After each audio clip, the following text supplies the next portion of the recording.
Alexander Pope का मोप mock epic the rape of the lock.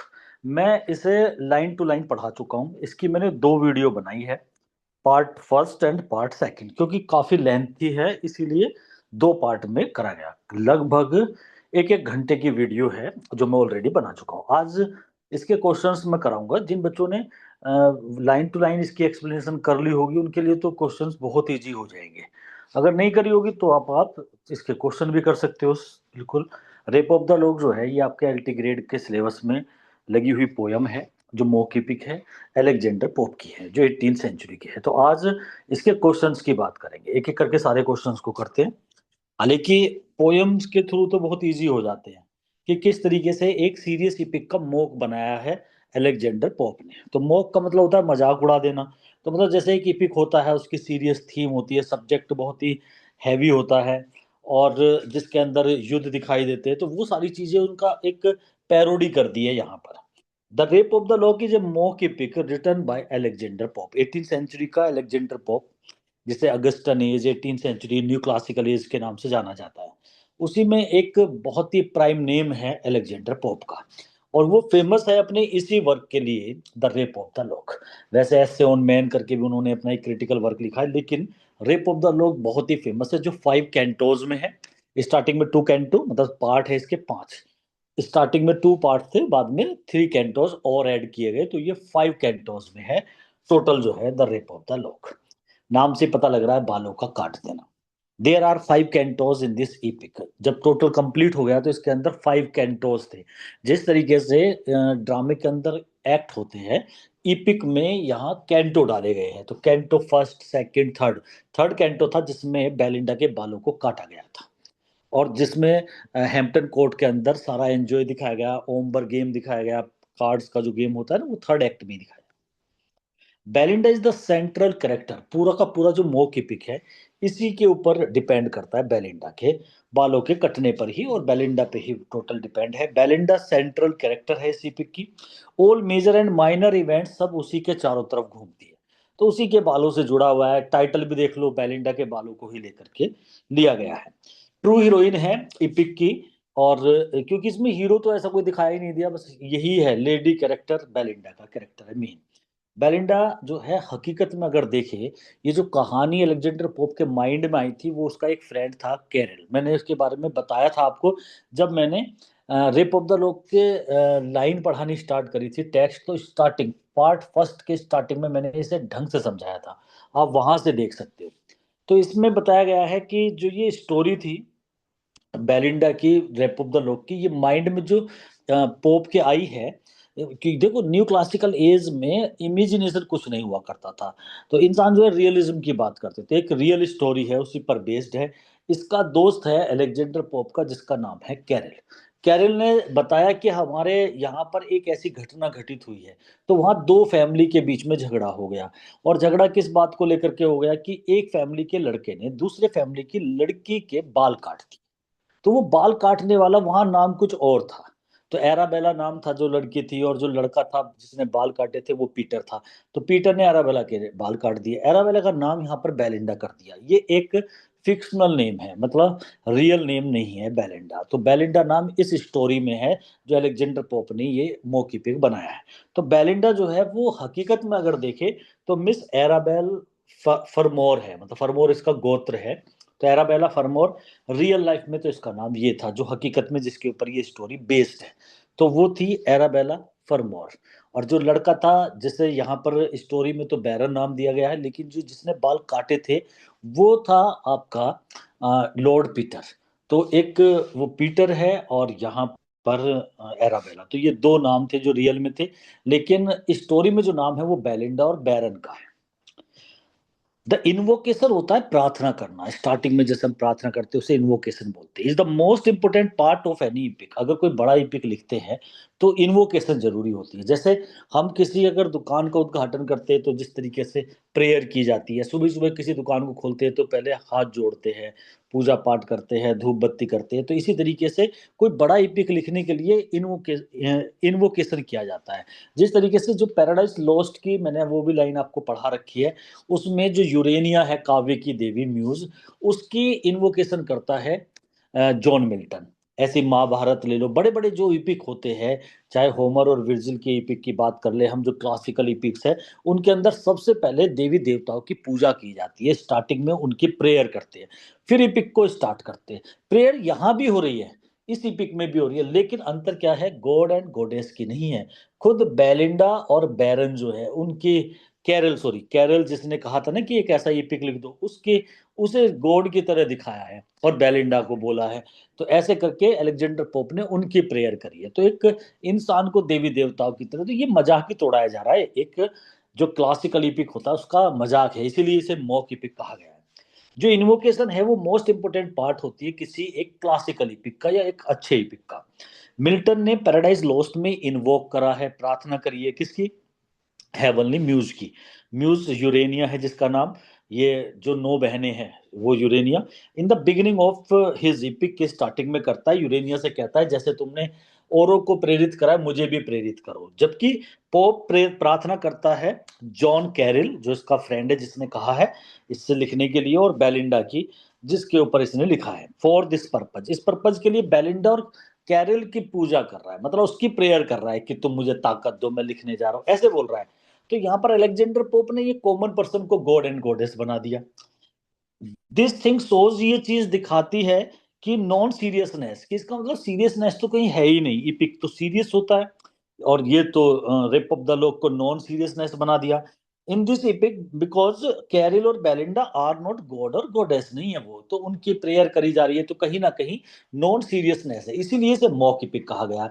ये मॉक इपिक है ना कि ये इपिक है, क्योंकि इपिक में सारी चीजें सीरियस होती है, यहाँ सारी ही चीजें नॉन सीरियस है।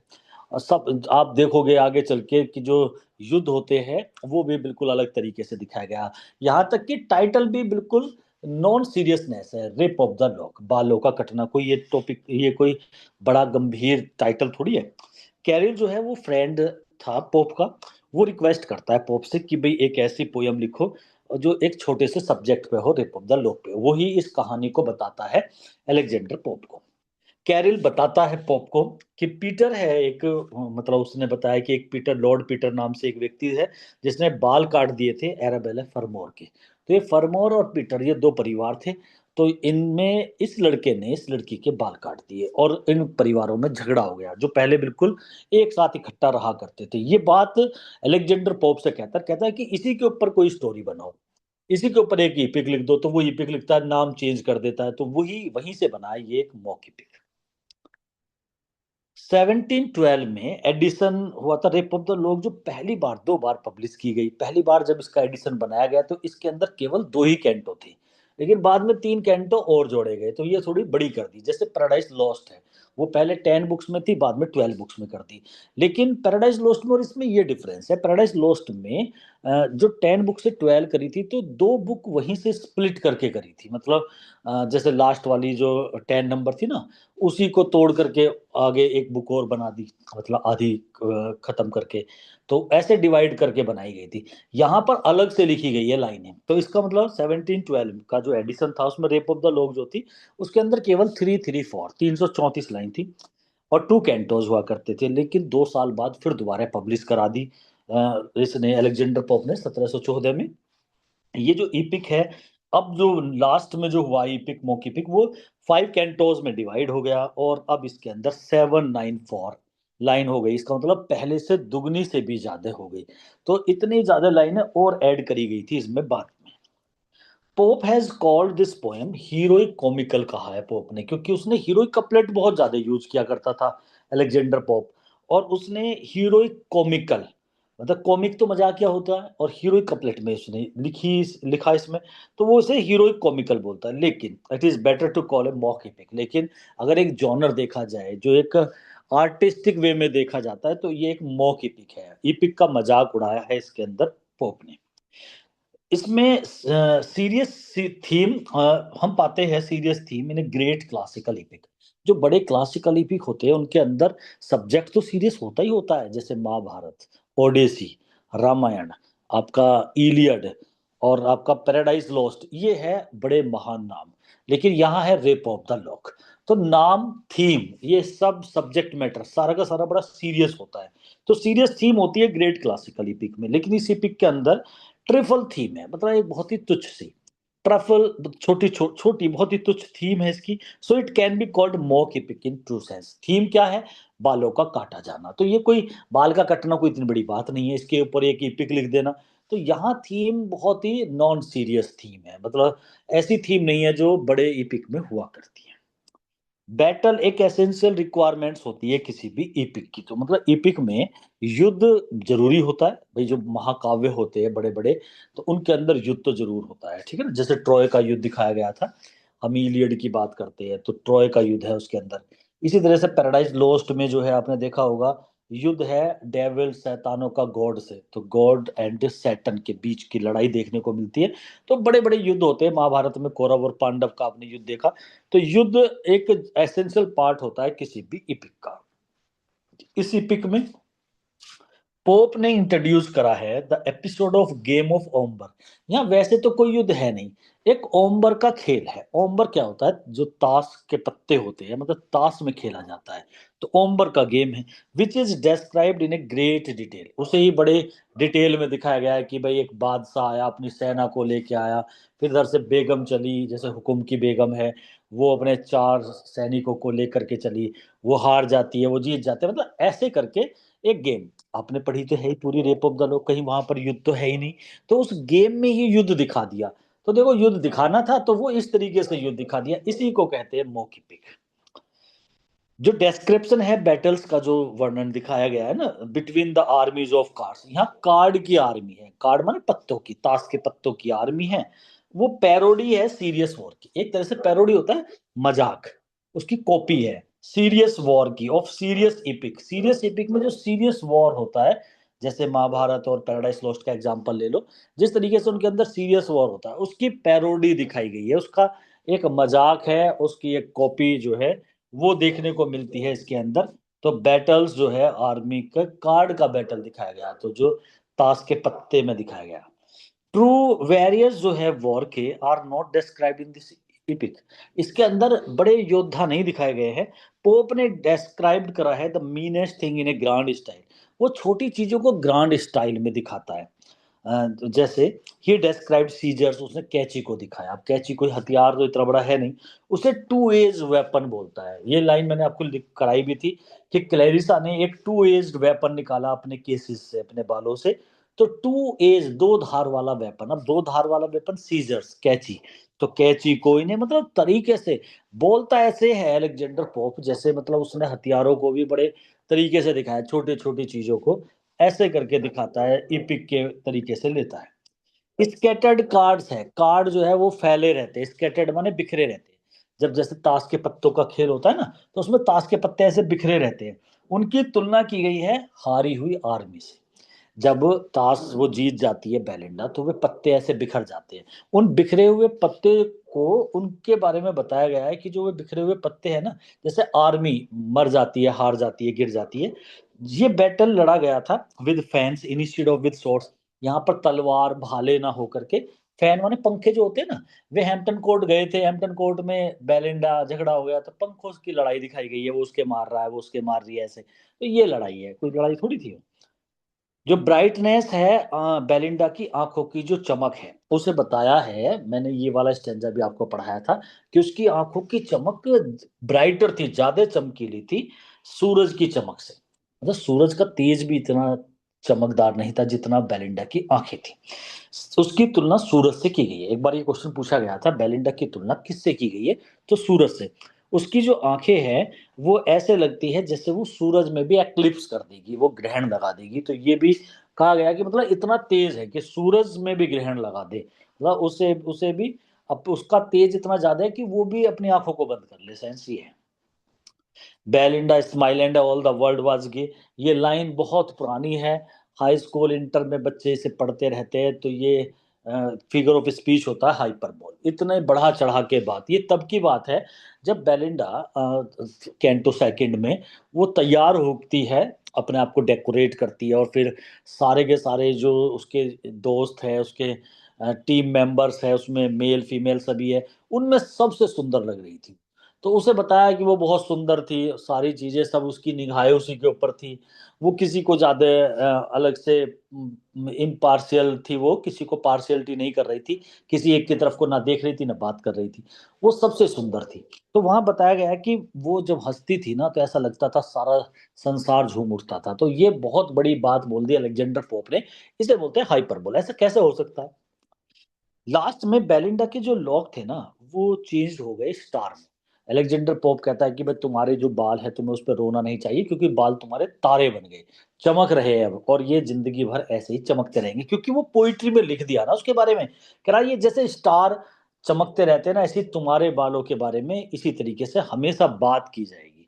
तो ये वाली बात में होती है। बेलिंडा मॉडर्न गर्ल है 18th सेंचुरी की।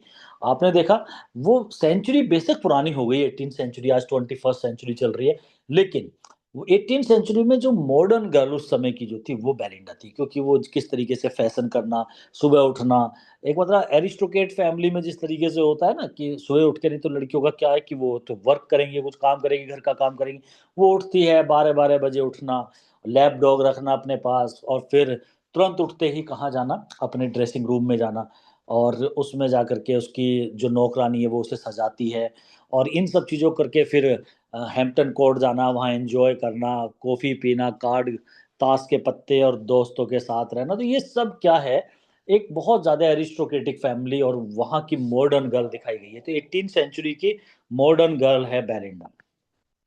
जो नेम है लैप डॉग का, ये क्वेश्चन तो बहुत इंपॉर्टेंट होता है, पूछ लिया जाता है उसका नाम क्या था उसके कुत्ते का। सॉक नाम है। जो उसे उठाता है, लिक्स, हर लिक्स माने चाटना होता है, उसे चाटता है। And she wakes up at 12 12 बजे के करीब जब वो जागती है, तो उसका लैप डॉग ही उसे उठाता है। आफ्टर गेटिंग अप, उठने के बाद वो सबसे पहले लव लेटर्स पढ़ती है। देखो ये भी एक मॉडर्न गर्ल का दिखा दिया। और कहीं ना कहीं सटायर करता ही है, सटायरिस्ट है एक बहुत बड़ा अलेक्जेंडर पोप, और उसने लेडीज के ऊपर सटायर करा है।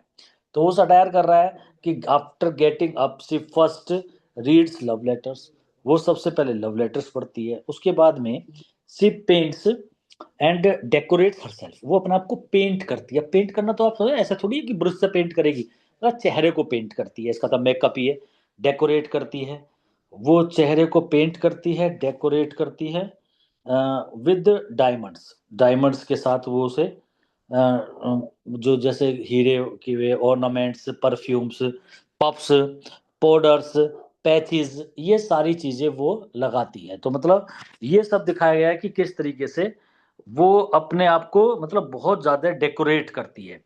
तो इस चीज से कि भाई वो सब वे यहाँ पर दिखाया है कि कैसे वो अपने आप को बहुत ज्यादा डेकोरेट करती है, मतलब सजाती है अपने आप को। तो ऑर्नामेंट्स, परफ्यूम्स, पफ्स, इन सब चीजों से वो अपने आप को डेकोरेट करती है। तो सबसे पहला काम देखो, ये दिखाया गया है कि मतलब उठते ही इन चीजों में लगती है वो। तो उठने के बाद सबसे पहले लव लेटर्स को पढ़ना, जैसे वो लव लेटर पढ़ती है ना, जो सपने में उसके वो आया था, जो एरियल ने एक सपना में बोला था उससे कि भाई तुम्हें जेंट से बहुत ज्यादा कौशन रखना है, बड़ा उसे चेताया था, वार्न किया था। तो वो सब चीजें भूल जाती है। बाद में वो अपने आप को पेंट करती है, मतलब अपने चेहरे को, और डेकोरेट करती है, डायमंड ऑर्नामेंट्स ये सब पहनती है, परफ्यूम वर्फ्यूम लगाती है, पफ्स ये सब मेकअप में आते हैं, पाउडर लगाती है, पैचेस वो चेहरे पे लगाती है। तो ये सारे अपने कॉस्मेटिक्स वाले काम करती है। Like a modern girl Belinda plays the cards, जैसे मॉडर्न गर्ल होती है बिल्कुल उसी तरीके से वो कार्ड प्ले कार्ड्स, मतलब गेम खेलती है ताश का, और कॉफी वगैरह वो पीती है। ठीक है ना, कॉफी से ही मैंने आपको बताया था, जैसे ही कॉफी पी जाती है तो बैरन जैसे ही कॉफी पीता है तो उसके माइंड में स्ट्रेटजी आ जाती है कि मैं इसके बाल काट लूं। ओम्बर जो है वो नाम है ताश के पत्तों में जो खेल है, ताश का खेल है, game of card. Belinda loves to play this game, Belinda को इस गेम को खेलने में बड़ा लव है, मतलब वो उसे बड़ा अच्छा लगता है ये गेम खेलना। एक रिलीजियस वुमेन जो है on waking up would remember Lord, जब भी कोई एक अगर कोई धार्मिक लड़की होती बेलिंडा की जगह, तो वो क्या करती, सबसे पहले उठते ही अपने भगवान को, लॉर्ड गॉड को याद करती, जीसस क्रिस्ट को याद करती, offer some prayer to them, उनके लिए कुछ प्रेयर ऑफर करती, मतलब प्रार्थना करती गॉड के लिए। लेकिन यहाँ कुछ और ही हो रहा है। लेकिन जो बेलिंडा है वो अपने सबसे पहले क्या कर रही है, टॉयलेट टेबल, मैंने ये वर्ड टॉयलेट बताया था, ये मेकअप ड्रेसिंग टेबल के लिए आता है मतलब। तो सबसे पहले वो अपने ड्रेसिंग टेबल जो है उस पे वही उसके लिए चर्च है, मतलब चर्च है उसके लिए। द कॉस्मेटिक्स जो वो सामान रखा हुआ है कॉस्मेटिक्स का, वही उसके ऑफरिंग्स है प्रेयर में। ऑफरिंग होता है भेंट चढ़ाना, जैसे फूल पत्ते धूप बत्ती होना चाहिए, तो कॉस्मेटिक्स का सामान वही समझो आप भेंट है, ऑफरिंग्स है। तो ये चीजें चल रही है। तो बेलिंडा के लिए गॉड गॉडेस नहीं है, टेम्पल नहीं है, तो गॉड गॉडेस की जगह तो वो याद करती है किस चीज को, कॉस्मेटिक गॉड्स को। और वो टेम्पल की जगह अपने उस मेकअप रूम में आ जाती है और अपने आप को डेकोरेट करती है। और ये जो कॉस्मेटिक सामान है, ये सारा उनकी जगह समझो, जहाँ धूप बत्ती अगरबत्ती होनी चाहिए थी ना, फूल होने चाहिए, तो वो उन सब की जगह ये सारी चीजें, तो अपने आप को सबसे पहले वो मेकअप वगैरह में जाती है। तो ये चीज भी सटायर है लेडीज पे, मॉडर्न लेडीज पे 18th सेंचुरी की, अलेक्जेंडर पोप ने किया है। उसकी मेड सर्वेंट का नाम पूछा जा सकता है, क्या था, बेटी, जो उसे हेल्प करती है डेकोरेट करने में, तो वो ही लग जाती है उसको डेकोरेट करने में। बेलिंडा जो है वो लेट राइजर तो है ही, 12 बजे के भी बाद उठती है, आइडल है, सुस्त है, लेजी है, यंग गर्ल है। Even when it is 12 o'clock, जब 12 बजे दिन के, तो she is not in a mood to get up, तब भी उठने के मूड में नहीं है। वो अपने पिलो को प्रेस करती है एंड गोज ड्रीमिंग, और सपने देखने लग जाती है, मतलब पिलो पर अपना चेहरा रख करके फिर दोबारा से सपनों में खो जाती है। फिर उसे सपना आता है, और तब उसके बाद जब वो उठती है, तो जब तो दिमाग में था सपना, लेकिन जब लेटर पढ़ती है एकदम, तब वो सारी चीजें निकल जाती है माइंड से। She is extremely loved with luxurious and beauty aids, वो उसे बहुत लव है लग्जरी वाली लाइफ और beauty aids, and seems to have no other interest in life, जिंदगी में और किसी चीज से इंटरेस्ट नहीं है। ब्यूटी और लग्जीरियस की जो एड्स होती है, जो सपोर्ट हेल्प करने की जो चीजें है ना, उन चीजों में वो बड़ा उसे लव है। मतलब वो हमेशा लग्जरी चीजों को लाइक करती है, ब्यूटीशियस थिंग्स को लाइक करती है। Seems to have no other interest, और कोई इंटरेस्ट उसे लाइफ में नहीं है। वो पास्ट 12, मतलब 12 के भी बाद उठती है, और वो भी उसका लैप डॉग जो है वो उसे लिकिंग करके उठाता है। तो ये देखने को मिला है कि मतलब देखो, 12 बजे के बाद उठना, और वो भी उसका लैप डॉग उठा रहा है उसे, और कोई चिंता नहीं है, और उठते ही सबसे पहले मेकअप रूम में जाना। तो मतलब बहुत ज्यादा सटायर है मॉडर्निटी पर, गर्ल्स की। तो जो मॉडर्न गर्ल है उनके ऊपर गर्ल्स, स्पेशली टारगेट जो यहाँ पर अलेक्जेंडर पोप ने बनाया ना, वो लेडीज को बनाया है। कि भाई वो उसका कहना है कि 18th सेंचुरी की लेडीज किस तरीके की होती थी, बेलिंडा के कैरेक्टर में दिखाया है अलेक्जेंडर पोप ने। बेलिंडा एक इमोशनल गर्ल है, her happiness and sorrow are momentary. Emotional कौन होता है जिससे छोटी बात बहुत चुभ जाती है, बाल कटना भी उस पे झिला नहीं, मतलब वो झटका नहीं झेल पाई, बल्कि एक लाइन तो ऐसी भी आती है कि कोई अपने हस्बैंड के मरने पर, या कोई कुत्ता मर जाए अगर किसी लेडी का, तो उसकी जब भी इतनी तेज ना चीखे जितना वो अपने बाल कटने पे चीखी थी। और एक बात ये भी आई थी कि विलियम शेक्सपियर का जो प्ले है ओथेलो, जिसमें ओथेलो का बहुत ही प्रीसियस गिफ्ट था जो उसने अपनी वाइफ को दिया था डेस्डिमोना को, जिसकी वजह से डेस्डिमोना पे वो इल्जाम भी लगा रहा था यागो। और वो जब चोरी हो जाता है या उसे नहीं मिलता है, तो वो भी नहीं चीखता इतनी तेज तो जितना बेलिंडा चीखी थी। बेलिंडा इस इमोशनल है, बहुत जल्दी खुश हो जाती है, मोमेंटरली होता है, क्षणिक भर में सोरो में आ जाती है और थोड़ी सी देर में ही हैप्पी में आ जाती है। When she gets victory in game, उसे जब वो जीत जाती है गेम में, ओम्बर का खेल था, बैरन उसके सामने था और वो जीत गई, शी बिकम्स हैप्पी, तब तो बहुत खुश होती है। जब बैरन सक्सीड होता है किस चीज में, उसके बाल काटने में, तो Belinda becomes sorrowful and tearful, और वो रोने लग जाती है और बहुत गुस्से में हो जाती है, चीखती है, तब ऐसे हो जाती है। ए ट्राइवल इंसिडेंट, एक छोटा सा इंसिडेंट भी fills her with an uncontrollable rage, छोटी सी घटना उसे अनकंट्रोलेबल रेज, रेज माने गुस्सा, जिसे अनियंत्रित गुस्से में भर जाती है छोटी सी बात से। अब ये छोटी बात ही है, बाल कटना, बाल दोबारा आ जाएंगे, तो बाल कटने से वो कितना गुस्से में हो जाती है, वो चीखती है, चिल्लाती है, फॉर हर लॉक्स के लिए, अपने बालों के लिए। डिसाइड करती है मैं बदला लूंगी बैरन से, जिसने उसके बाल काट दिए, तो ये डिसाइड भी करती है कि भाई इसने मेरे बालों को काटा है, मैं इससे बदला लूंगी। बेलिंडा वैरायटी रखती है like that of Shakespeare's Cleopatra. Shakespeare की क्लोपेट्रा जो है, जिस तरह से विलियम शेक्सपियर की एंटोनी एंड क्लोपेट्रा उसका प्ले है, अगर आप उसे देखो क्लोपेट्रा को, तो वो भी चेंजेबल है, थोड़ी सी देर में खुश होती है, थोड़ी सी देर में गुस्से में आ जाती है।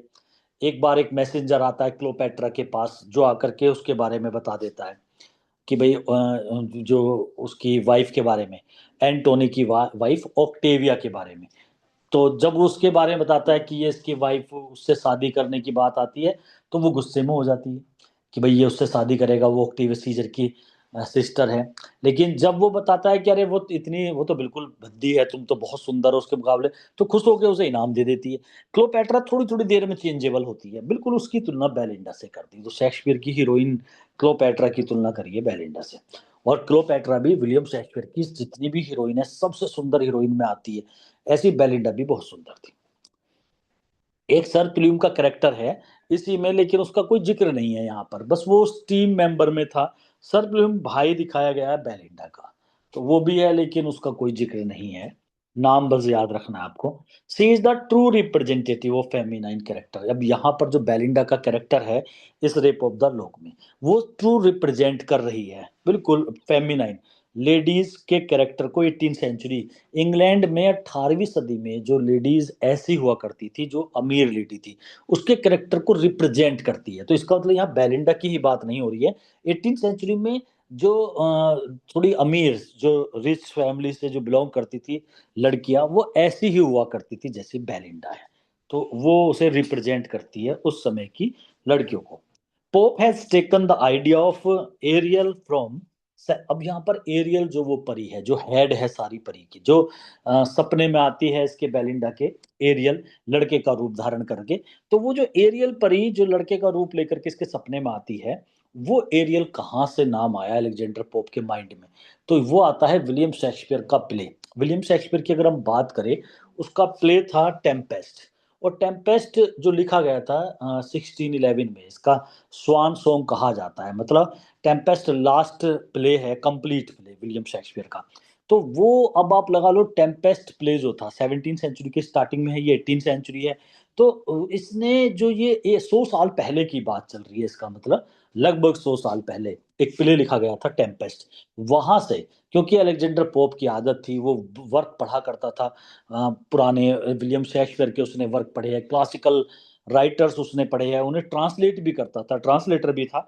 तो पोप को जो ये आइडिया आया एरियल नाम का, तो वो शेक्सपियर के टेम्पेस्ट से आया, क्योंकि वहां पर एक एरियल का जिक्र है जिसे कंट्रोल में कर लिया था प्रोस्पेरो ने, और एरियल से वो सारे काम कराता था। जो पूरा टेम्पेस्ट आया था वहां पर, जो तहस नहस कर दिया था उसने पूरे शिप को, जिसमें एलेंजो फर्डिनेंड वगैरह सब थे, तो वो पूरा वो काम करा था एरियल ने, एरियल के सपोर्ट में करा था उसने। तो वो नाम एरियल यहाँ अलेक्जेंडर पोप ने भी यूज कर लिया। तो एरियल है जो कि मेन परी है, या मेन जितने भी यहाँ एक मशीनरी यूज होगी, अलेक्जेंडर पोप ने मशीनरी यूज करी है, सेल्फ, नॉम, छोटी छोटी परियां, उन सब का जो हेड है वो है एरियल। तो एरियल ने ही कहा था स्टार्टिंग में बेलिंडा से कि आज आपके साथ कुछ ना कुछ अनहोनी होने वाली है, तो बड़ा आपको बहुत ही अलर्ट रहना है। और सबसे ज्यादा अलर्ट आपको मेल पर्सन से रहना है, लेकिन वो भूल जाती है जब वो उठती है, तो after reading love letter she forgets each and everything. इस मौके पिक में पोप ने इंट्रोड्यूस करा है नोम नेम्ड अम्बेरियल। ये एक छोटी नोम, नाम नोम माने परी, ये सेल्फ नोम, ये परी होती है, परी की किस्म होती है नोम, और उसका नाम था अम्बेरियल। अम्बेरियल नाम की एक छोटी सी परी थी। जब मैंने टेक्स्ट पढ़ाया था तो इसका जिक्र उस समय नहीं आया था, लेकिन अब मैं बता देता हूँ। जब बाल कट गए थे बेलिंडा के, तो उस समय जब वो बहुत रो रही थी, परेशान थी, चीख रही थी, तो वहां पर एक है एक देवी का नाम आता है स्प्लीन का। इसमें नीचे देवी रखा है, गॉडेस ऑफ स्प्लीन, जो है वो दुख की देवी है। और जैसे देवी होते हैं ना, उसके कुछ एजेंट होते हैं, जिनमें उसकी एजेंट है अम्बीरियल परी। तो इसका काम क्या होता है भाई, दुख की देवी है तो उसके जो एजेंट होंगे उनका काम क्या होगा, धरती पर दुख को फैला देना। और खुशी की देवी होगी तो उसके एजेंटों का काम होगा खुशी फैला देना। तो अम्बीरियल जो है वो, जब इसके बाल कटे तो इसे बहुत दुखी करने के लिए एक सीसी में दुख को भर के ले आती है, और उस सीसी बेलिंडा के ऊपर फोड़ देती है, मतलब ऊपर से, जिससे कि वो जो वो दुखी हो जाए, मतलब बहुत ज्यादा दुख पैदा करने के लिए, क्योंकि इस देवी का काम है पब्लिक को दुखी करना। तो वो काम अम्बीरियल के माध्यम से करती है, जो स्प्लीन है, जो गोडेस है। इस मौके पिक में पोप ने नोम, एक छोटी परी जिसका नाम था Umbriel, who goes to the caves of the goddess of spleen, जो स्प्लीन जो देवी है दुख की, उसकी गुफा में जाती है। क्योंकि अब उसे क्या था कि बेलिंडा के बाल कटे हैं, तो इसे दुख पहुंचाने के लिए और ये काम मिल गया, और ये काम है स्प्लीन देवी का, उसका काम है सबको दुख पहुंचाना, क्योंकि वो है ही गोडेस दुख की, तो उसके एजेंट है। तो जो अम्बीरियल है वो जाती है, उससे कुछ इस तरीके के मटेरियल ले आती है, जिसे जा करके वो अगर किसी के ऊपर डालेगी तो वो दुखी हो जाएगा, तो उसे बेलिंडा को दुखी करना था, तो वो उसके पास जाती है for bringing some pains from her, उससे कुछ दर्द लेने के लिए। अब दर्द मतलब ये एक तरीका बताया अलेक्जेंडर पोप ने कि ऐसे होता है, खुशी ऐसे होती है, खुशी की देवी होती है, उसके कुछ वो होते हैं, जब वहां पर वो दुख की देवी के पास जाती है तो उसके जो बराबर में खड़ी रहती है ना परिया जो होती है, मतलब उसके जो एजेंट होते हैं, वो सब ऐसे है, कोई तीन पैर से चल रहा है, लंगड़ा है, कोई परेशान है, तो वो सब वहां इसी तरीके से दिखाया जाता है, पूरा एटमोस्फेयर ही मतलब दुख का दिखाया जाता है। वहां पर अम्बीरियल जो ये नोम है ये वहां पहुंचती है, और ये उससे वो दुख वाली जड़ी बूटी कह दो उसे, या उसे मटेरियल कह दो, उसे लेकर के आती है एक बोतल में, और उसे बेलिंडा के ऊपर ऐसे उड़ेल देती है जिससे कि वो दुखी हो जाए, और यही काम है दुख की देवी का, मतलब उसे सबको दुख पहुंचाना। स्प्लीन गॉडेस है सोरो की, ये क्वेश्चन भी इंपोर्टेंट है कि दुख की देवी का क्या नाम है, spleen. The machinery of pop, अब ये सारी मशीनरी है, जो ये परिया है, ये दुख की देवी सब दिखाया गया है ना, ये सब मशीनरी है अलेक्जेंडर पोप की। Can change their shapes into sex easily, ये अपनी आकृतियों को किसी भी सेक्स मेल फीमेल में इजीली चेंज कर देते हैं। तो मशीनरी के ऊपर एक लॉन्ग क्वेश्चन भी बनता है अलेक्जेंडर पोप पे, जब आप इसके मेंस में जाओगे अल्टी ग्रेड के, तो वहां ये क्वेश्चन होता है कि describe the use of machinery by Alexander pope. Alexander Pope ने जो ये मशीनरी यूज करी है ना सुपर एलिमेंट्स में, तो भूत प्रेत आत्मा ये दिखाए जाते हैं, जैसे विलियम शेक्सपियर घोस्ट दिखाता है हेमलेट जैसे प्ले के अंदर, या और अदर मैकबेथ में थ्री विचेस दिखाता है, तो वो हो जाता है सुपर एलिमेंट्स। लेकिन यहाँ मशीनरी यूज करिए अलेक्जेंडर पोप ने। The machinery of Pope can change their shapes and sex easily, वे बदल देते हैं अपने आप को, चेंज करते रहते हैं। स्टार्टिंग में एरियल जो है वो एज्यूम धारण कर लेता है, वो परी है एरियल, वो फॉर्म ऑफ यूथ मेल, मतलब मेल लड़का, हु इन्फॉर्म्स बेलिंडा को बताता है उसके ड्रीम में अबाउट हर फोर्थ कमिंग सोरो, कि तुम्हारे साथ आज कुछ गलत होने वाला है, उसके बारे में एरियल उसके सपने में आकर के बताता है, तो वो एक लड़के के रूप में आता है। तो एरियल एक परी है, लेकिन लड़के के रूप में वहां पर वो प्रेजेंट किया गया है। सुपरनेचुरल मशीनरी जो है वो रिप ऑफ द लॉक में पोप ने बड़े अच्छे तरीके से यूज की है। इसके ऊपर बहुत सारे क्रिटिक्स ने अपनी अपने बातें कही है, ज्यादातर सभी ने इसकी प्रेज करी है कि कितने बेहतरीन तरीके से अलेक्जेंडर पोप ने ये मशीनरी यूज करी है सुपरनेचुरल। ये एक ट्रेडिशनल वे है बाय इपिक पोइट्स के द्वारा, एंशियंट टाइम के जो इपिक लिखा करते थे ना, उनका एक बढ़िया तरीका है इंट्रोड्यूस करना सुपरनेचुरल एलिमेंट्स। कोई भी इपिक उठा लो, सभी में सुपरनेचुरल एलिमेंट्स होते हैं। फॉर एनहेंसिंग, बढ़ाने के लिए, importance of their EPIC, EPIC की महत्ता बढ़ाने के लिए, आप कोई भी इपिक उठा लो, महाभारत रामायण की अगर हम बात करें, कितना सुपरनेचुरल एलिमेंट्स है, कोई उड़ रहा है, कोई किस तरीके से युद्ध कर रहे हैं, तीर चल रहे हैं, वो ऊपर ही ऊपर ऐसे हो रहा है, मतलब बहुत सारा सुपरनेचुरल एलिमेंट्स देखने को मिलता है। और कोई गायब हो जाता है, कोई हवा में तैर रहा है, मतलब ऐसे। और ये सभी में ही देखने को मिलेंगे जितने भी बड़े बड़े ईपिक होते हैं। पैराडाइज लॉस्ट में तो स्टार्टिंग से ही आप देखते हो किस तरीके से सैटर्न को ऊपर से बेल्जिबब, सैटर्न को नीचे फेंक दिया जाता है, और पहले उसका नाम लूसीफर था, फिर वो सैटर्न हो जाता है, किस तरीके से वो वहां पर अपनी एक आर्मी तैयार करता है, पड़ा रहता है, सांप बन जाते हैं, कभी सांप बन के इधर जाता है, रूप धारण, वहां मतलब बहुत सारा सुपर एलिमेंट्स है पैराडाइज लॉस्ट के अंदर। तो मतलब सुपर एलिमेंट्स यूज करना ये ट्रेडिशनल वे है किसी भी इपिक में। यहाँ भी सुपर एलिमेंट्स यूज किए गए, लेकिन एक मशीनरी के तौर पे करे अलेक्जेंडर पोप। होमर विर्जिल बड़े बड़े नाम हैं। होमर एक ग्रीक का एक बहुत बड़ा इपिक राइटर है, जिसके दो इपिक बहुत बड़े हैं, इलियड एंड ओडेसी। ऐसी विर्जिल इटली का है, उसका एनियड एक बहुत ही बेहतरीन इपिक है। जो इलियड एंड ओडेसी है, ये दोनों होमर के जो इपिक है 24-24 बुक में लिखे गए हैं, 24 में। लेकिन विर्जिल का जो एनियड है वो 12 बुक्स में है, तो ये बड़े इपिक है। और फिर पैराडाइस लोस्ट आ जाता है यहाँ, इंग्लैंड की अगर बात करें और इंडिया की बात करें तो महाभारत। तो ये होमर एंड विर्जिल दोनों राइटर है, have their gods and goddess in their इपिक्स। इन्होंने भी अपने गॉड्स एंड गॉडेस की बात करता है इपिक के अंदर, ये देवी देवताओं की तो बात होती है। Milton also use the images of God, Saturn, Adam, angels etcetera. Milton ने भी अपने पैराडाइस लॉस्ट में गॉड का जिक्र करा है, सैटर्न का करा है, एडम का, ईव का, एंजल्स के करे हैं। In his great epic Paradise Lost के अंदर मिल्टन ने कराया, तो सब करते हैं। According to Pope the word machinery का मतलब होता है, इसने मशीनरी यूज करी है पोप ने, क्योंकि इसका मोक इपिक है ना, पूरा परफेक्ट इपिक नहीं है, तो वे तो करते हैं सुपरनेचुरल एलिमेंट्स में गॉड एंजल्स इनकी बात, ये करता है मशीनरी। द वर्ड मशीनरी, इसका मतलब होता है the part which the deities angels और demons are made to act in a poem. ये वो पार्ट होता है जिसे डिटीज माने देवता, एंजल्स देवदूत, डेमन शैतान, आर मेड उन्हें बनाया जाता है एक्ट करने के लिए पोएम में। तो ये वो पार्ट होता है मशीनरी वाला पार्ट, वो होता है जिन्हें कुछ इस तरीके के जो पार्ट होता है ना, जैसे देवी देवता यूज करते हैं, वहां मशीनरी यूज कर दिया अलेक्जेंडर पोप ने। पोप इंट्रोड्यूस करता है मशीनरी ऑफ सेल्फ, सेल्फ परियों को कहते हैं, एंड नोम्स भी परी, ये टाइप ऑफ फेरी है, मतलब अलग अलग तरीके की जो परियां होती है, सेल्फ परी होती है, नोम्स होती है, हाइटन करने के लिए, ऊपर उठाने के लिए, मोक हीरोइक इफेक्ट लाने के लिए इपिक के अंदर, कि इस इपिक के अंदर हीरोइक इफेक्ट आ जाए, उसे उसके लिए उसने सेल्फ और नोम्स का सहारा लिया है अलेक्जेंडर पोप ने। एरियल इनका सबका मेन मतलब चीफ परी है, हु कमांड्स द सेल्फ, को कमांड करती है प्रोटेक्ट करने के लिए बेलिंडा को फ्रॉम हर डिसेस्टर, जो डिसेस्टर जो आपत्ति आने वाली है उससे बचाने के लिए जो सेल्फ परियां है उन्हें सबको कमांड जो करता है वो एरियल करता है। सेल्फ और नॉर्म्स जो ये परिया है ना, इनका ये प्ले करते हैं सब बड़ा सिग्निफिकेंट रोल है इस इपिक के अंदर, the rape of the lock में। They also increase dramatic suspense भी बढ़ा देती है और give to the story depth, और गहराई आती है कहानी के अंदर, डेप्थ को बहुत ज्यादा डेप्थ लाई जाती है by the help of these self and norms के द्वारा।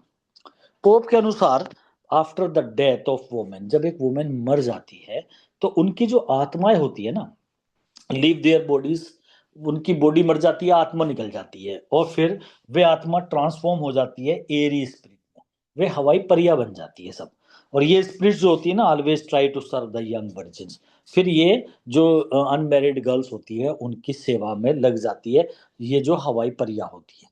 तो उसने बताया भी था आपको जब मैंने पढ़ाया था कि किस तरीके से जो वे परिया है वे कैसे उसे प्रोटेक्ट करती है बेलिंडा को, कोई उसके ईयर रिंग को करती है, कोई उसके कपड़ों को करती है, कोई लॉक पे बैठ जाती है, लेकिन जब बैरन कैची चलाता है तो उसमें मर भी जाती है कई परिया, पर वे इसे चेतावनी देने के लिए इसके ईयर रिंग को बजाती है, लेकिन इसे महसूस नहीं हो पाता बेलिंडा को। तो इस तरीके की मशीनरी यूज करी है अलेक्जेंडर पोप ने। इस इपिक में जो हेयर लॉक है ना बेलिंडा के, उन्हें बैरन काटता है, तो ये भी क्वेश्चन बनता है, तो who cut the hair lock of Belinda, किसने काटे बाल, तो वो बैरन ने काटे थे।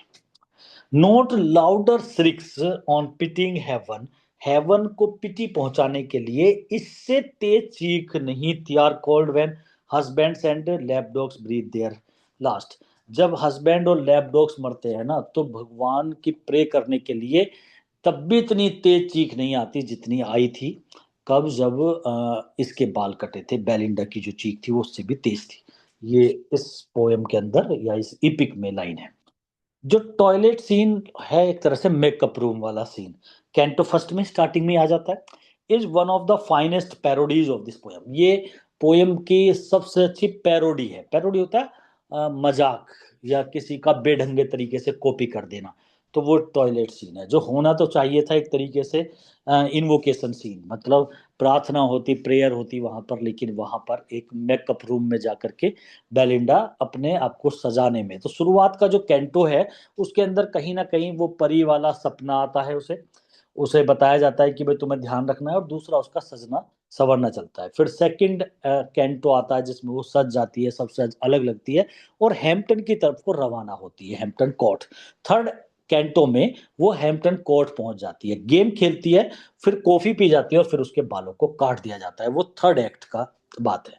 फिर उसके बाद में फोर्थ एंड फिफ्थ एक्ट आते हैं। लास्ट वाला जो कैंटो है उसके अंदर आपने देखा कि बहुत ही ज्यादा डिडेक्टिक स्पीच है कि भाई इंसान को सुंदरता ही कुछ नहीं होती है, वहां पर जो क्लेरिसा है उसकी स्पीच आती है, पोप की स्पीच होती है कि भाई सुंदरता ही नहीं, इंसान की जो ब्यूटी है वो उसके गुणों से होती है।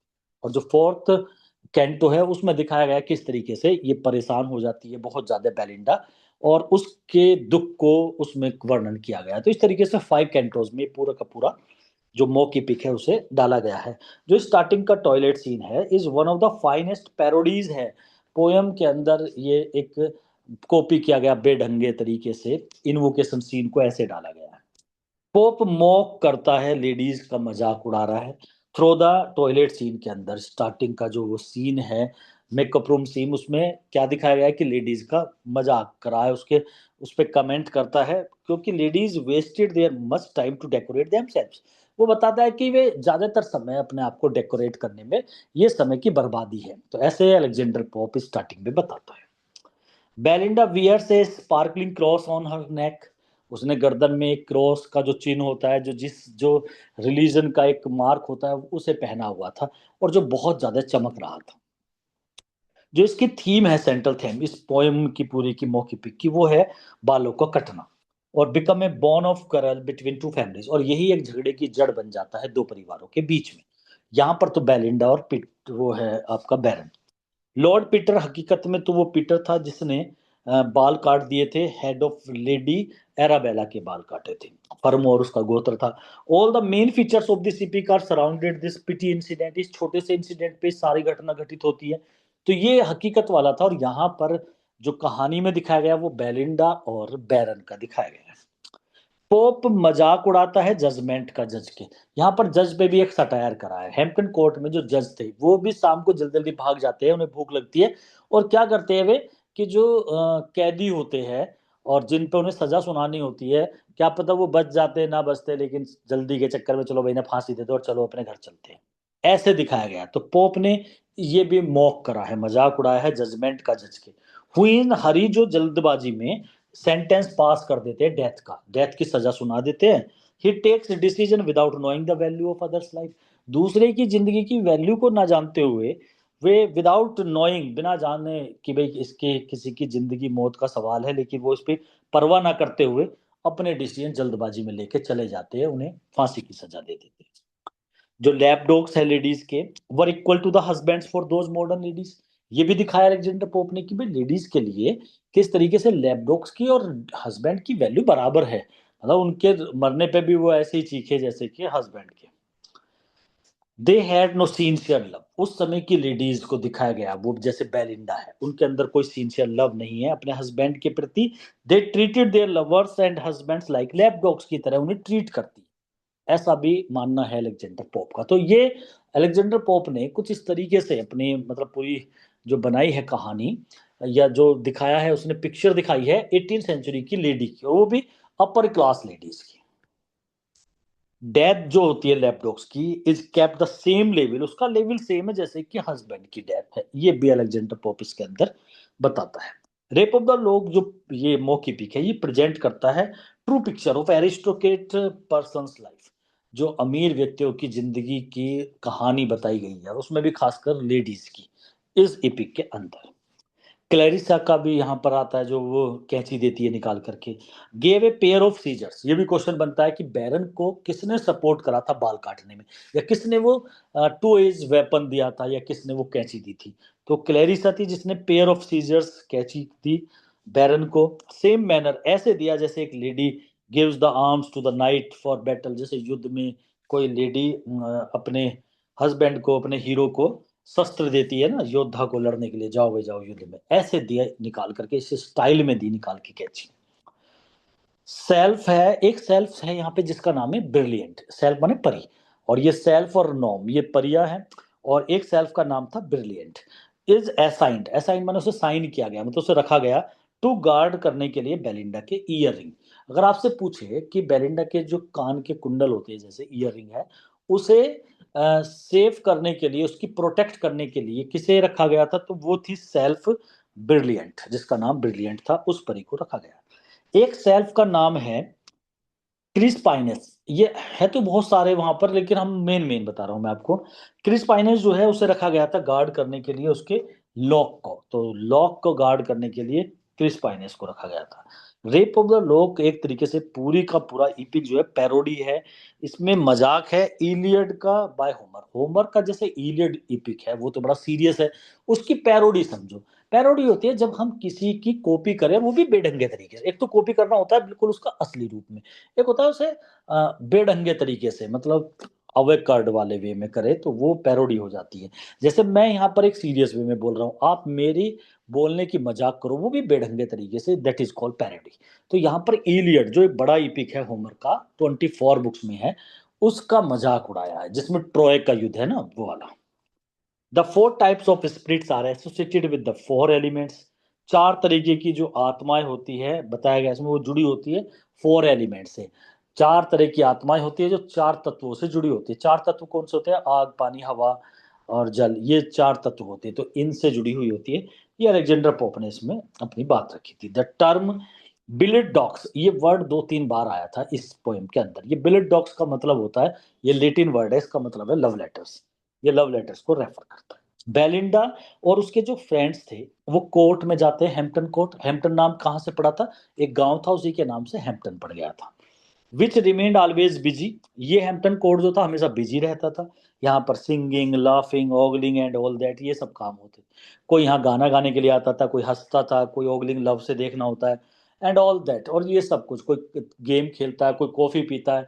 एन जो महारानी है, जिसे 3 राज्य, 3 रियल्स मतलब स्कॉटलैंड, आयरलैंड और जो इंग्लैंड, इसकी जो महारानी थी एन, वो भी वहां आती थी, और वो कभी कभी अपने राजनेताओं से विचार विमर्श करती थी, और कभी चाय वगैरह पीने के लिए आती थी। तो इस तरीके से वहां पर जो पब्लिक आती थी अपने एंजॉय के लिए आते थे, और ये हैम्पटन कोर्ट अब एक एंजॉय वाला स्थल बन चुका है। As Shakespeare is the poet of man, Pope is the poet of society. जैसे William Shakespeare poet of man कहा जाता है, और अलेक्जेंडर पोप को कहते हैं पोइट ऑफ सोसाइटी। समाज का पोइट है वो, समाज को दिखाता है, समाज का दर्पण है वो एक तरीके से। रेप ऑफ द लॉक एक सोशल डॉक्यूमेंट है, मतलब ये सामाजिक एक दस्तावेज है, क्योंकि ये इट मिरर्स कंटेम्परेरी सोसाइटी। इसमें ये जो कहानी है वो दर्पण है उस कंटेम्परेरी, समकालीन 18 सेंचुरी की समाज का, एंड कंटेन्स सोशल सटायर। और इसमें सामाजिक सटायर माने होता है व्यंग, दिखाया गया है, समाज पे व्यंग करा है अलेक्जेंडर पोप। अलेक्जेंडर पोप तो महारथी है, मास्टर है, कलाकार है सटायर लिखने का। पोप डेस्क्राइब करता है खोखलेपन को, दिखाता है 18 सेंचुरी का इस इपिक में, और खासकर 18 सेंचुरी के मॉडर्न परिवार, और खासकर उसमें भी लेडीज को। पोप के अनुसार मॉडर्न लेडीज जो है वो अपना समय ज्यादातर अपने आप को मेकअप वगैरह में बर्बाद करती है, तो ये भी बात वो बोलता है। पोइट रेडिकुलस करता है, भद्दा करना होता है, मजाक उड़ाना, वुमेन्स के excessive attention of self embellishment.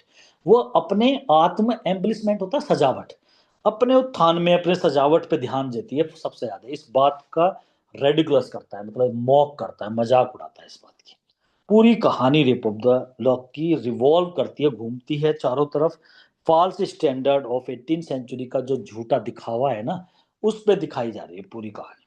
Satire जो है वो डिडेक्टिक है, जो सटायर करता है अलेक्जेंडर पोप वो ज्ञानवर्धक है। डिडेक्टिक मतलब ज्ञानवर्धक है, और इम्पर्सनल है, वो किसी पे पर्सनल नहीं कर रहा है, मतलब इम्पर्सनल होता है। उसने सभी लेडीज के बारे में बताने की कोशिश करी है। नाम बेशक बेलिंडा दिया है, लेकिन बेलिंडा किसी का नाम रियल में था नहीं, तो उसने एक तरीके से मॉडर्न लेडीज पे सटायर करा है 18 सेंचुरी का। ये एक बड़ी बात है, और ये मेन मुद्दा है अलेक्जेंडर पोप का इस इपिक को लिखने का। पोप स्वयं इस बात को डिक्लेयर करता है कि जो पर्पज है ना मेरी पोयम लिखने का, वो है to laugh at the little unguarded foibles of female sex. Female sex की जो फोबल्स माने कमजोरी है, अनगार्डेड वो भी मतलब जिन पे वो ध्यान नहीं देते, उसका मजाक उड़ाना है, मतलब उसको लाफ करना कि भाई ये काम गलत करती है लेडीज। तो ये मेरा टारगेट है, ऐसा खुद पॉप कहता है। डॉक्टर जॉनसन, देखो डॉक्टर जॉनसन, अलेक्जेंडर पोप, और तीसरा नाम आता है ड्राइडन का। Alexander pope, Dryden, doctor Johnson, 3 writer है बड़े बड़े 18 सेंचुरी के। और यहाँ डॉक्टर जॉनसन की बात हो रही है जिन्होंने डिक्शनरी लिखी है। Doctor Johnson himself praised, doctor Johnson ने भी, इनके पोप के बाद है ये, और है 18 सेंचुरी की। उन्होंने पोप की प्रशंसा करी है for having used the machinery, जो इन्होंने मशीनरी, सेल्फ, नॉर्म, ये परिवरी यूज करी है ना इसकी, which gives evidence of Pope's brilliant wit. वो कहते हैं कि पोप की बुद्धि को का ये एक एग्जाम्पल है, एविडेंस है, मुझे गवाह है, ये विटनेस है कि देखो ऐसी मशीनरी हर किसी पोइट के बस की इस तरीके से यूज करना नहीं था। 20 सेंचुरी में बहुत सारे क्रिटिक्स, ये तो 18 सेंचुरी की बात है, उसके बाद 200 साल बाद 20 सेंचुरी में बहुत सारे ऐसे क्रिटिक्स हुए जिन्होंने कहा है कि सुपरनेचुरल मशीनरी जो है is an integral part of the total structure of this poem. इस पोएम का जो टोटल स्ट्रक्चर है उसका बहुत बड़ा इंटीग्रल आंतरिक पार्ट है मशीनरी। जो इसने मशीनरी यूज करी है अलेक्जेंडर पोप ने, वो एक उसका बहुत ज्यादा आंतरिक हिस्सा है, मतलब उसके बिना अधूरा है ये मौकी पिक, ऐसा कहा है 20th सेंचुरी में बहुत सारे क्रिटिक ने। ये मशीनरी है जो योग्य करती है पोप को वेरियस वेज में टू क्रिएट द मॉक मतलब जो उसने मॉक इपिक को क्रिएट करा है ना, मॉक इपिक बनाया, ये मशीनरी है जिससे वो मॉक इपिक बना है। रेप ऑफ द लॉग जो है ये एक ट्रम्प माने विजय है ऑफ इनसिग्निफिकेंस। इनसिग्निफिकेंस की विजय है। महत्वपूर्ण को बोलते हैं सिग्निफिकेंट। इनसिग्निफिकेंस हो जाता है जो कम महत्वपूर्ण हो, मतलब कम कमजोर तुच्छ, तुच्छता की विजय है ये। मतलब एक इपिक ना लिख के मोक इपिक लिख दिया, उसकी ट्रम्प है, विजय है, तो ये एक तुच्छता की भी विजय है रेप ऑफ द लॉग। मतलब छोटा सब्जेक्ट, मशीनरी यूज करना, इतना बड़ा टॉपिक ना लेना, कोई युद्ध ना दिखाना, कोई गंभीर थीम ना लेना, उसके बावजूद भी इनसिग्निफिकेंट को भी ट्रम्प विजय करा दी। रेप ऑफ द लॉग जो है एक बड़ा अच्छा मॉक इपिक बना।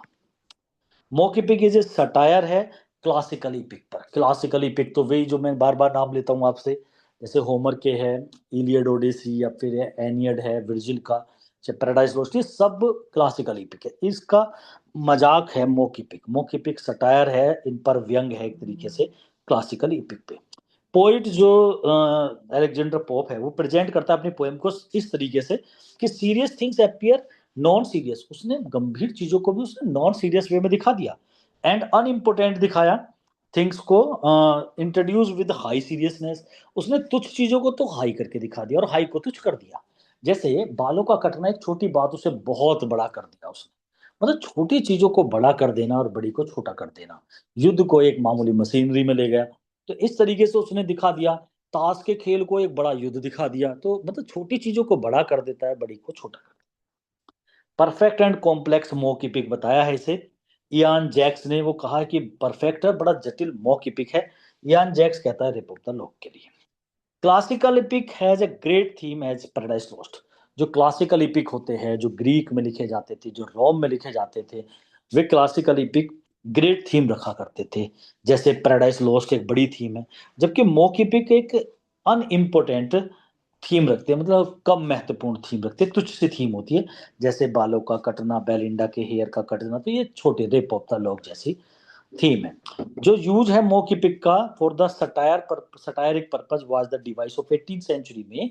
मोकिपिक को एक सटायर के रूप में यूज किया जाता था, तो ये एक ऐसी डिवाइस थी। तो सटायर यूज करने के लिए मोकिपिक का सहारा लिया जाता था 18th century. Pope also use satire on the modern women in his mock epic. इस मोकिपिक में पोप ने सटायर यूज करा है मॉडर्न वुमेन पे। तो मॉडर्न वुमेन के ऊपर सटायर करता है, इसमें दिखाता है कैसे वो फैशन में लगी रहती है हर समय। ये एक परफेक्शन है मोक हीरोइक का। मोक हीरोइक में ये परफेक्ट चीज है, ऐसा हेजलिट कहता है। हेजलिट रोमांटिक एज का एक बहुत बड़ा एसेइस्ट है। और वो रेप ऑफ द लॉक के बारे में क्या कहता है, ये एक परफेक्ट हीरोइक है, मोक हीरोइक है, मतलब अच्छा मोक इपिक बताया है इसे। पोप की जो पोएम्स है ना are the most correct of all the English poets poems. देखो अलेक्जेंडर पोप क्या था, उसके अंदर एक्यूरेसी थी। ये अलेक्जेंडर पोप के अंदर ही नहीं थी, न्यू क्लासिकल एज के जो राइटर थे वो अपनी राइटिंग पे बिल्कुल एक्यूरेट लिखा करते थे। इसीलिए इन्हें क्लासिकल का न्यू क्लासिकल कहा गया, क्योंकि क्लासिकल होता है रूल्स एंड रेगुलेशन, जबकि इससे बिल्कुल अपोजिट होता है रोमांटिक एज। वहां कोई नियम कायदे कानून नहीं होते। जैसे आपका आप उसे विलियम वर्ड्सवर्थ और S T Coleridge Keats and Shelley की बात करेंगे ना, वो नियम कायदे कानून है, उनका मतलब होता है एंजॉयमेंट। पोप की पोयम बहुत ही करेक्ट है, सभी इंग्लिश पोइट्स की जो पोएम्स है ना उनमें।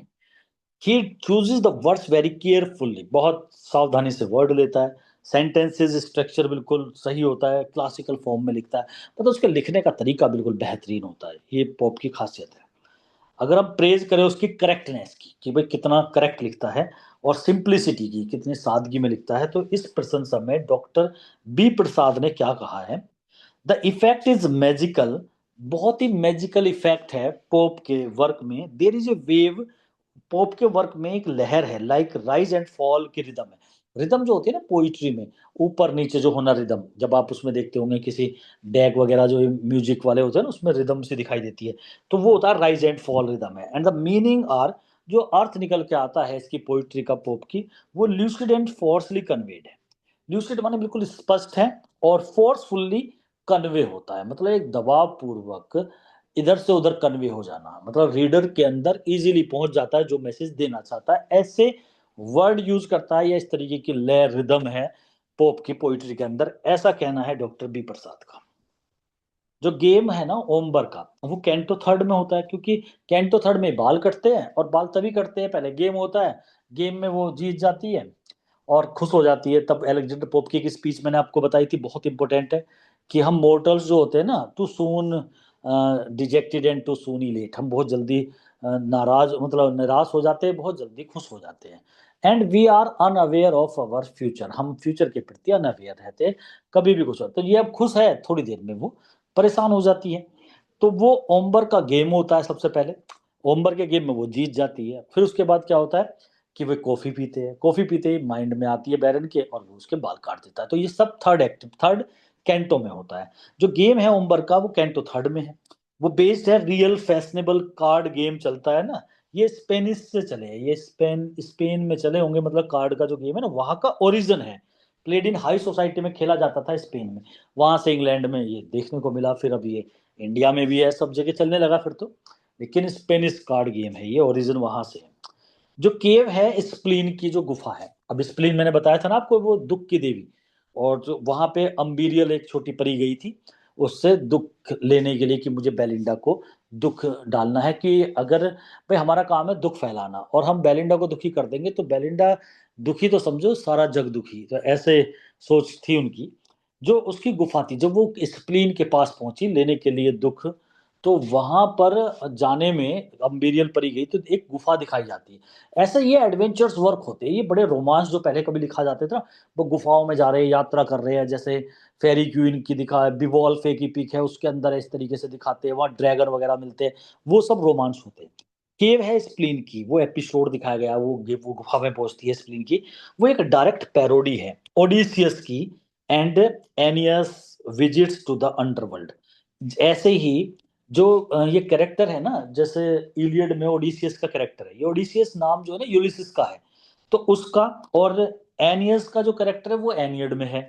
उनकी विजिट, वे भी यात्रा ऐसी करते हैं, दूर तक गुफाओं में होते हुए जाते हैं। तो बताया कि वो स्प्लीन एपिसोड जो इसके अंदर दिखाया गया अलेक्जेंडर पोप ने, वो इनकी पैरोडी बना दी। जैसे ओडिसियस और एनियस जाते हैं ना अपने गुफाओं में, वे तो योद्धा थे, लड़ने के लिए जाते हैं, तो उनका भी मजाक के रूप में उसका भी एक पैरोडी, उसका भी एक मॉक, मजाक, उसका बेढंगे तरीके से यूज दिखा दिया, कि गुफा तो है लेकिन स्प्लीन देवी की है और अम्बेरियल परी जा रही है वहां पर, जैसे वे जाते थे अंडरवर्ल्ड में, मतलब इस तरीके से दिखाए गए थे। तो उनकी भी पैरोडी दिखाई है स्प्लीन की केव में। थैलिस्ट्रिस, ये भी फ्रेंड है इसकी, बेलिंडा की, is modelled on the real life friend of Arabella Fermor who fend the curl. Thalestris is modelled on the real life friend, Arabella जो रियल लेडी थी जिसके ऊपर कहानी थी, उसके रियल फ्रेंड के मॉडल पे यहाँ पर थैलिस्ट्रिस का जिक्र है। थैलिस्ट्रिस है जो लास्ट में बोलती भी है, हु फेंड द क्वेरल, जिसने ये झगड़ा जो था ये बढ़ाया। Her name is taken from the Amazon queen, Amazon जगह का नाम है, यहाँ की जो क्वीन थी उसके नाम से, उस रानी का नाम था थैलिस्ट्रिस। ये विलियम शेक्सपियर के प्ले में भी देखने को मिलता है, अमेजोन की रानी थी थैलिस्ट्रिस, और वहां से ये नाम लिया है। और ये इसमें इसकी फ्रेंड है जो और आग में घी डालती है लड़ाई में। क्लिंट ब्रूक एक क्रिटिक हुए हैं जिन्होंने रेप ऑफ द लॉक को क्या कहा है, द सुप्रीम मास्टरपीस है मोक हीरोइक जॉनर का इन ऑल लिटरेचर, लिटरेचर में ऐसा बेहतरीन मोक हीरोइक एपिक किसी ने नहीं लिखा होगा, मतलब ये सुप्रीम पीस है, ऐसा कहा था क्लिंट ब्रूक ने। तो इस तरीके से इसके बारे में कहा गया। तो ये था इसके मतलब क्वेश्चंस थे इसके रेप ऑफ द लॉक के। जो अलेक्जेंडर पोप की पोयम, जब आप उसे पूरी को पढ़ लोगे तो मोस्टली, मतलब लगभग 92 क्वेश्चन जैसे मैंने आपको कराए हैं, तो 75 के आसपास क्वेश्चन, तो जिन बच्चों ने लाइन टू लाइन अगर पढ़ लिया होगा इसकी पहली दो वीडियो जो है, उन्हें ज्यादा इन क्वेश्चंस को करने की जरूरत नहीं पड़ेगी। लेकिन कुछ अलग क्वेश्चन होते हैं जैसे क्रिटिक के ऊपर हो गए, कि इसने क्या कहा, उसने क्या किस तरीके से, तो वो आपको देखने होते हैं। तो लगभग 15-20 क्वेश्चन ही आपको करने पड़ेंगे अलग से। तो यहीं तक करेंगे इसे, ठीक है ना। तो इन क्वेश्चंस को आपको सभी को कर लेना है, इनसे बाहर क्वेश्चन कुछ नहीं आएगा इस पे। अब हमें अलेक्जेंडर पोप की एक वीडियो और रहेंगी, उसमें कुछ कमी क्वेश्चन होंगे, उसके 40-45 क्वेश्चन होंगे, जिसमें से 10-15 इंपॉर्टेंट होते हैं, उन्हें पढ़ लेना है बस आपको। तो यहीं से एंड करते हैं।